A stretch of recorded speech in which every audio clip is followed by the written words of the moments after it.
भारती जिंदाबाद। बीएसपी की क्या पहचान, बीएसपी की क्या पहचान। जी आप संघर्ष करो, जी आप आगे बढ़ो, जी आप संघर्ष करो। बहन कुमारी भारती जिंदाबाद, बहन कुमारी भारती जिंदाबाद, बहन कुमारी भारती जिंदाबाद, बहन कुमारी भारती जिंदाबाद। बीएसपी की क्या पहचान, नीला झंडा हाथी, बीएसपी की क्या पहचान। नीला झंडा हाथी निशान। हमारे बीच में बहुजन समाज पार्टी की राष्ट्रीय अध्यक्ष, देश के सबसे बड़े प्रदेश उत्तर प्रदेश की 4 बार मुख्यमंत्री रही, हम सबकी नेता, दलितों व पिछड़ों, अकलियतों के साथ साथ मुसलमानों के साथ साथ सर्व समाज की नेता, हम सबकी नेता, हमारी नेता हमारे बीच में आ चुकी है। हम आप लोगों से गुजारिश करें जन सैलाब से कि जोरदार माननीय बहन जी का स्वागत करें, जोरदार ताली बजाकर स्वागत करें। अब मैं गुजारिश के साथ कहेंगे कि हमारे बीच में जो हम लोग तोहफा देते हैं अपनी नेता को, तोहफे में हमारे तोहफा देने वालों में से पूर्व मंत्री हाजी याकूब कुरैशी, देवव्रत त्यागी जी और उनके परिवार के लोग, 2-3-4 लोग जिम्मेदार लोग और सभी जिम्मेदार साथी हमारे बीच में जो सप्रेम भेंट दे रहे, तोहफा दे रहे हैं बहन जी को, एक सोने का मुकुट।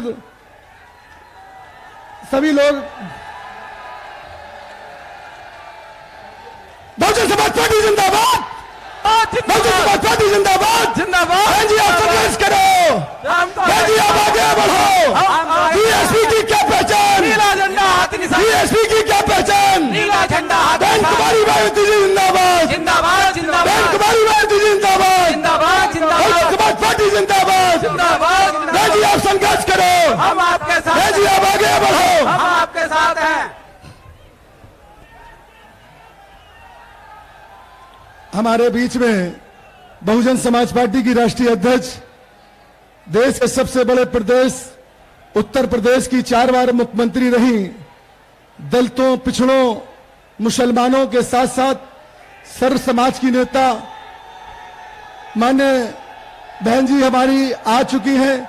मैं बड़े अदब के साथ मान्य बहन जी से गुजारिश करते हैं कि इस जन सैलाब को संबोधित करने का कष्ट करें। मान्य बहन जी, बहुजन समाज पार्टी जिंदाबाद।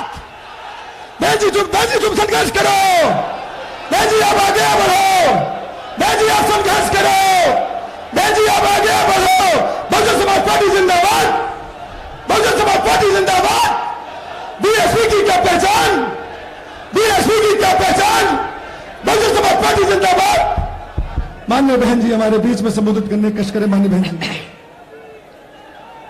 बीएसपी की इस चुनावी जनसभा में इकट्ठा हुए पार्टी के सभी छोटे बड़े पदाधिकारी एवं कार्यकर्तागण, आज आप लोग देश में व यहाँ आपके उत्तर प्रदेश स्टेट में भी लोकसभा के लिए हो रहे आम चुनाव में अपनी पार्टी के उम्मीदवारों के समर्थन में मुझे सुनने के लिए यहाँ इकट्ठा हुए हैं, तो इसके लिए मैं आप सभी लोगों का हार्दिक दिल से आभार प्रकट करती हूँ। वैसे आप लोगों को ये मालूम है कि हमारी पार्टी कांग्रेस, बीजेपी व अन्य किसी भी विरोधी पार्टी तथा गठबंधन आदि के साथ मिलकर नहीं, बल्कि अकेले ही अपनी पार्टी के बलबूते पर पूरी तैयारी व दमदारी के साथ ये चुनाव लड़ रही है।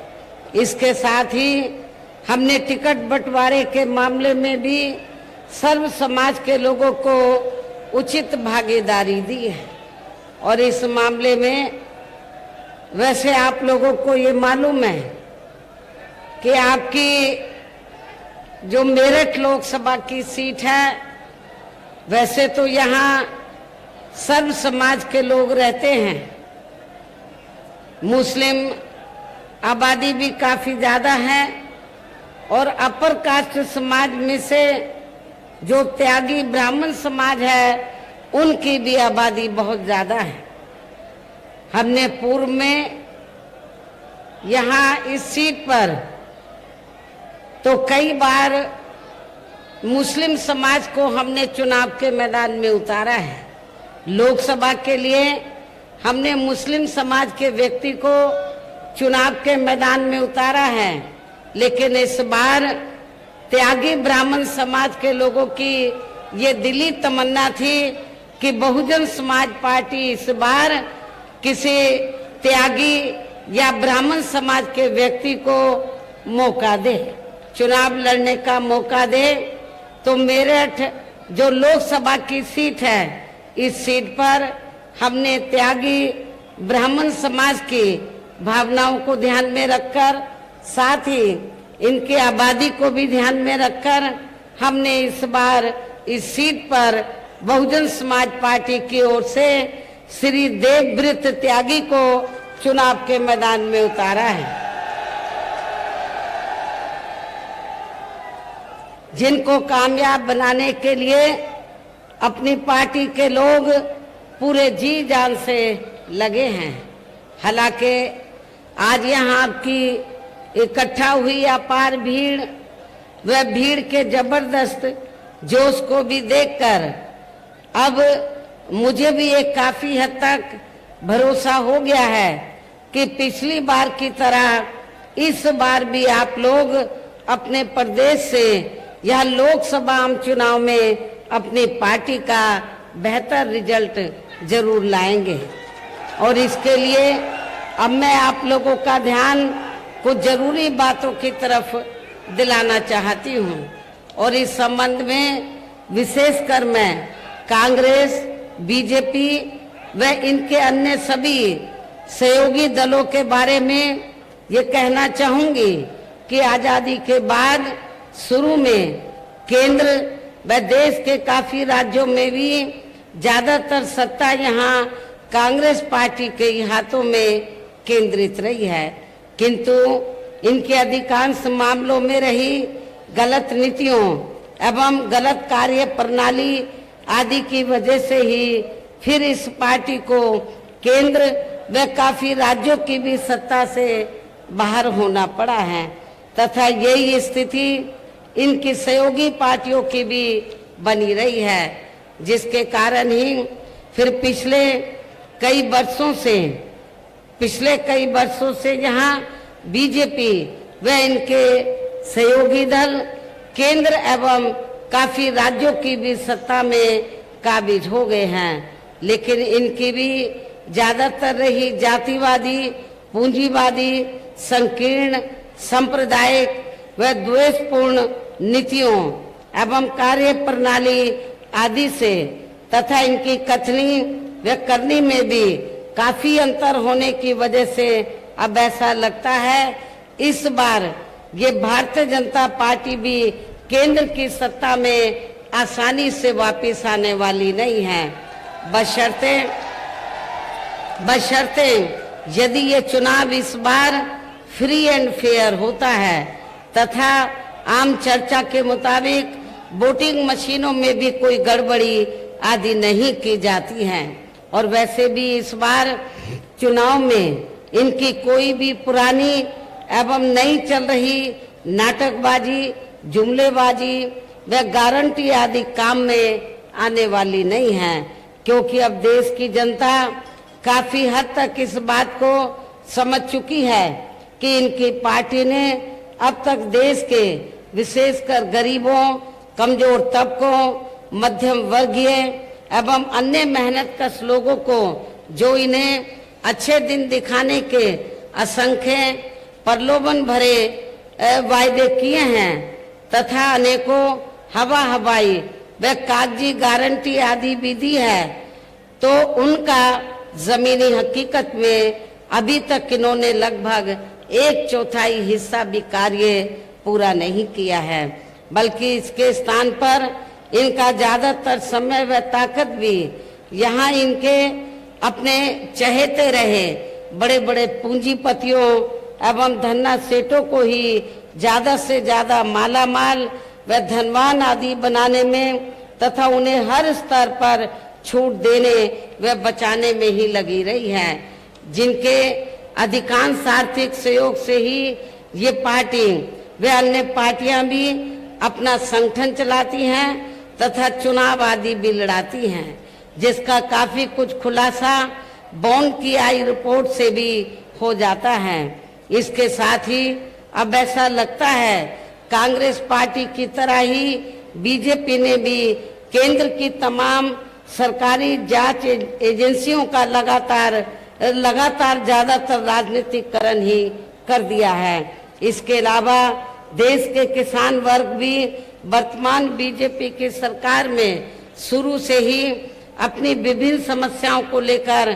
काफी ज्यादा दुखी व परेशान रहे हैं और अभी भी हैं, जबकि यूपी में 4 बार हमारी पार्टी की रही सरकार ने इनके हितों का भी हर स्तर पर विशेष ध्यान रखा है। हमने अपनी चारों हुकूमतों में किसानों को खेती करने के लिए समय से सस्ते साधन हमने उपलब्ध कराए हैं। इसके साथ ही इनकी हर फसल का उचित दाम भी हमारी सरकार ने दिया है। और आपके पश्चिमी यूपी में गन्ना काफी पैदा होता है। गन्ना किसानों को हमने पूर्व की रही सरकारों और वर्तमान सरकार की तुलना में हमने काफी बढ़ा चढ़ा के दाम गन्ना किसानों को दिया है। इतना ही नहीं बल्कि केंद्र में पूर्व की रही कांग्रेसी सरकार की तरह ही वर्तमान भाजपा सरकार में भी इनकी जातिवादी हीन सांप्रदायिक एवं पूंजीवादी सोच व नीतियों के चलते ही पूरे देश में सर्व समाज में से खासकर गरीबों, दलितों, आदिवासियों, पिछड़े वर्गों, मुस्लिम एवं अन्य धार्मिक अल्पसंख्यक समाज के लोगों का भी पूर्ण रूप से विकास व उत्थान आदि नहीं हो सका है। और इस संदर्भ में वैसे आप लोगों को ये मालूम है कि पूरे देश में यहाँ दलितों, आदिवासियों एवं अन्य पिछड़े वर्गों का सरकारी नौकरियों में वर्षों से अधूरा पड़ा आरक्षण का कोटा भी अभी तक भी पूरा नहीं भरा गया है।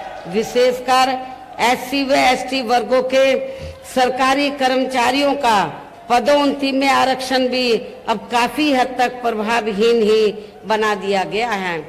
और मैं एससी एसटी वर्गों के कर्मचारियों को यहाँ ये भी बताना चाहती हूँ कि जब यूपी में समाजवादी पार्टी के नेतृत्व में सरकार थी तो इस सरकार ने एससी एसटी वर्गों के सरकारी कर्मचारियों का पदोन्नति में आरक्षण बिल्कुल ही खत्म कर दिया था। क्या एससी एसटी के कर्मचारी वर्ग या इस वर्ग के जो लोग हैं क्या ऐसी पार्टी को एक भी वोट देकर अपना खराब करेंगे? जो पार्टी आपके आरक्षण को खत्म करने के लिए पूरे जी जान से लगी हुई है और वो सपा नहीं चाहती है एससी एसटी वर्गों के लोगों को आरक्षण का पूरा लाभ मिले। और इतना ही नहीं, जब इसके बिल को प्रभावी बनाने के लिए हमने राज्यसभा में संशोधन विधेयक हमारी पार्टी द्वारा सरकार पर काफी दबाव बनाकर जब ये विधेयक आया तो समाजवादी पार्टी के सांसदों ने इस बिल को ही फाड़ दिया था पार्लियामेंट के अंदर। अब आप खुद बताइए कि ऐसी समाजवादी पार्टी दलितों का, शोषितों का क्या वो भला कर सकती है? और इतना ही नहीं, इन वर्गों में जन्मे संतों, गुरुओं और महापुरुषों के नाम पर जो हमने जिले बनाए, यूनिवर्सिटी बनाई और पार्क आदि बनाए, अनेकों संस्थानों के नाम रखे, वो भी ज्यादातर समाजवादी पार्टी की सरकार ने बदल दिए थे।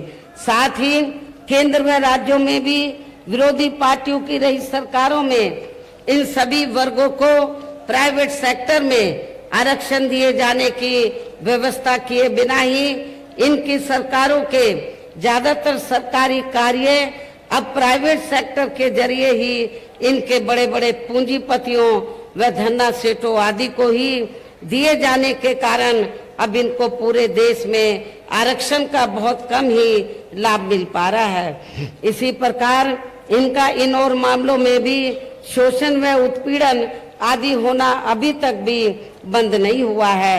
इसके साथ साथ मुस्लिम व अन्य धार्मिक अल्पसंख्यक समाज के लोगों की भी हालत हर स्तर पर काफी ज्यादा खराब व दयनीय ही बनी हुई है, जिसका काफी कुछ खुलासा सच्चर कमेटी की रिपोर्ट में भी किया गया है।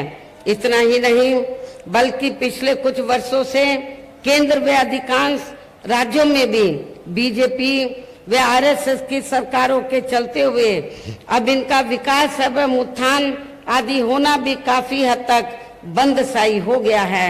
आए दिन इन पर खासकर हिंदुत्व की आड़ में हो रही जुल्म जाति भी यह काफी ज्यादा चरम सीमा पर पहुंच चुकी है। इनके साथ साथ अपर कास्ट समाज में से विशेषकर गरीब लोगों की भी हालत हमें कोई खास अच्छी नजर नहीं आती है। इनकी गलत कृषि नीतियों के कारण किसान वर्ग भी आए दिन आंदोलित ही बना रहता है। साथ ही इनकी गलत आर्थिक नीतियों की वजह से देश की अर्थव्यवस्था पर भी इसका काफी बुरा प्रभाव पड़ा है, जिससे यहाँ विशेषकर छोटे एवं मध्यम वर्गीय व्यापारी वर्ग भी काफी ज्यादा दुखी व परेशान हैं।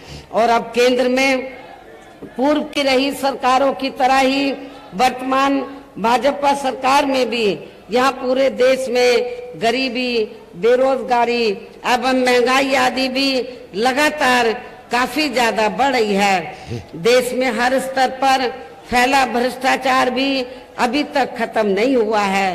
साथ ही अपने देश की सीमाएं भी अभी तक पूरे तौर से सुरक्षित नहीं हैं। ये भी बड़ी चिंता की बात है।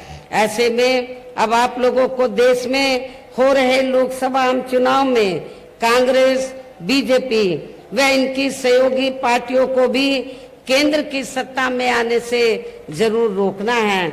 जिनकी गलत नीतियों व गलत कार्य प्रणाली आदि को आप लोग काफी हद तक आजमा भी चुके हैं।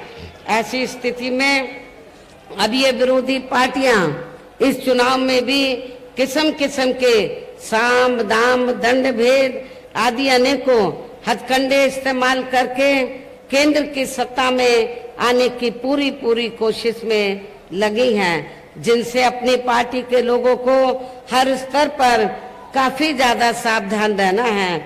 और इस मामले में विरोधी पार्टियां अपने अपने पक्ष में हवा बनाने के लिए खासकर मीडिया, ओपिनियन पोल व सर्वे आदि का जो बड़े पैमाने पर इस्तेमाल कर रही हैं, तो उनसे भी अपनी पार्टी के लोगों को बिल्कुल भी गुमराह नहीं होना है। इसके साथ ही विरोधी पार्टियों के विभिन्न रूपों में जारी किए गए इनके हवाई व प्रलोभन भरे चुनावी घोषणा पत्रों एवं वायदों आदि के बहकावे में भी अपनी पार्टी के लोगों को कतई भी नहीं आना है, जिन्हें ये पार्टियां चुनाव खत्म होने के बाद ज्यादातर अमल में नहीं लाती हैं और अब जिन पर से देश की जनता का अधिकांश विश्वास ही उठ गया है। यही खास वजह है कि हमारी पार्टी किसी भी चुनाव में अपनी पार्टी का कोई भी चुनावी घोषणा पत्र आदि जारी नहीं करती है।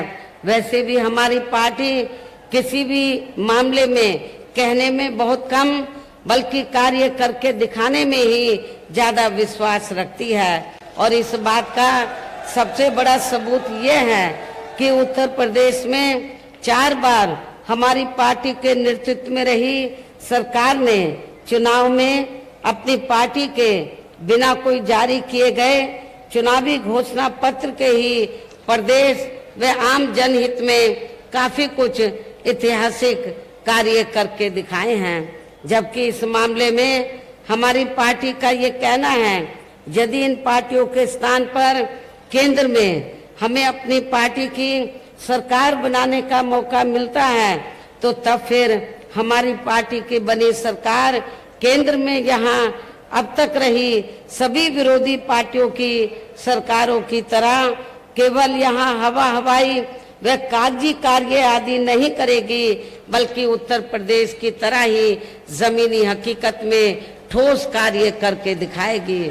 और इस संदर्भ में खासकर मैं ये कहना चाहूंगी, केंद्र द्वारा देश में पिछले कुछ समय से अति गरीब परिवारों को अस्थायी तौर पर फ्री में जो थोड़ी सी खाद्य सामग्री दी जा रही है, तो उससे इनका स्थायी तौर पर भला होने वाला नहीं है। और वैसे भी इनकी ये जटिल समस्या देश में हर हाथ को काम देने से ही केवल दूर हो सकती है, जिसकी तरफ हमारी पार्टी की बनी सरकार विशेष ध्यान देगी। साथ ही देश में पिछले काफी वर्षों से आए दिन बढ़ रही गरीबी, बेरोजगारी व महंगाई आदि से भी जनता बहुत ज्यादा दुखी व परेशान है, जिसे भी आर्थिक नीतियों में तब्दीली करके फिर जरूर दूर किया जाएगा। हिंदुत्व की भी आड़ में, धर्म की भी आड़ में पिछले कुछ वर्षों से खासकर मुस्लिम समाज के लोगों का द्वेष की भावना से जो इनका काफी ज्यादा शोषण व उत्पीड़न आदि किया जा रहा है, तो उसे भी फिर जरूर रोका जाएगा। और ये सब हमने अपनी यूपी की रही सरकार में करके भी दिखाया है। इसके अलावा हमने यूपी में सर्व समाज में से गरीब एवं बेरोजगार लोगों को बेरोजगारी भत्ता आदि न देकर उन्हें बड़ी तादाद में रोटी रोजी के साधन भी उपलब्ध कराए हैं, जो अब ये कार्य भी अधिकांश ठंडे ही पड़े हैं, जिनको फिर सरकार बनने पर प्राथमिकता दी जाएगी। कहने का तात्पर्य ये है कि देश में इस समय हो रहे लोकसभा आम चुनाव में विरोधी पार्टियों के जारी किए गए उनके हवा हवाई व प्रलोभन भरे चुनावी घोषणा पत्रों आदि के बहकावे में अब यह खासकर देश के अति गरीबों, मजदूरों, बेरोजगारों एवं अन्य मेहनतकश लोगों को बिल्कुल भी नहीं आना है। और अब इन्हें ऐसी सभी विरोधी पार्टियों को हर हालत में केंद्र की सत्ता में आने से जरूर रोकना है, जिनकी कथनी व करनी में काफी अंतर रहा है तथा जिन्हें ये लोग बरसों से काफी आजमा भी चुके हैं।